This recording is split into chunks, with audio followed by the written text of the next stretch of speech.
You know, one of the worst things you can do in terms of smothering your potential, it's hesitating or procrastinating on ideas, insights, or inspirations that you have.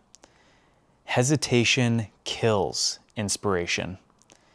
It's like a flame within yourself, and the only way to build that flame higher or stronger is by taking action on it.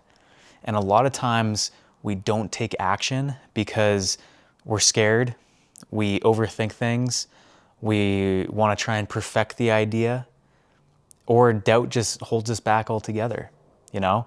And it's these things that basically it's like putting water on that little flame, that flame of inspiration within your own heart. And it keeps us exactly where we are. The key to building that flame, again, is taking action. And it doesn't mean you have to build out the whole thing all at once, because quite often that little seed of inspiration, we're not sure exactly how it's going to grow. It's just an idea. And if you really want it to grow, you have to do something small with it. Because when you do something small with it, it begins to grow and it attracts more ideas, more insights, more inspirations that will allow the path to unfold. It will reveal the next step. And a lot of times we don't want to take action because we're not sure of what the entire path is. We're not sure what the end result is going to be.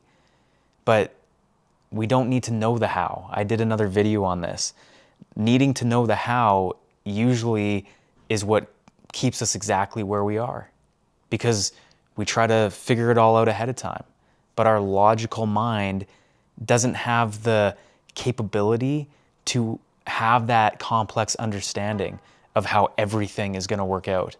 You have to leave that to something greater than yourself, God or universe or the superconscious intelligence. So if you want to be more inspired in life, you want to have more ideas, I think the first thing is to get in touch with your intuition, get in touch with what your internal guidance system is telling you to do. And the way to do that is to slow down by not overstimulating your mind, by being alone, by going out in nature, by simplifying your mind, decluttering your mind. Because when the mind is so chaotic and so busy, it's very difficult to hear what your heart is telling you, what that deeper intelligence is telling you that's always guiding you. So declutter your mind, regulate your nervous system, calm yourself down, come back to presence, awareness, and you will begin to hear what your intuition is telling you. And when you hear it, you have to act on it. You have to do something.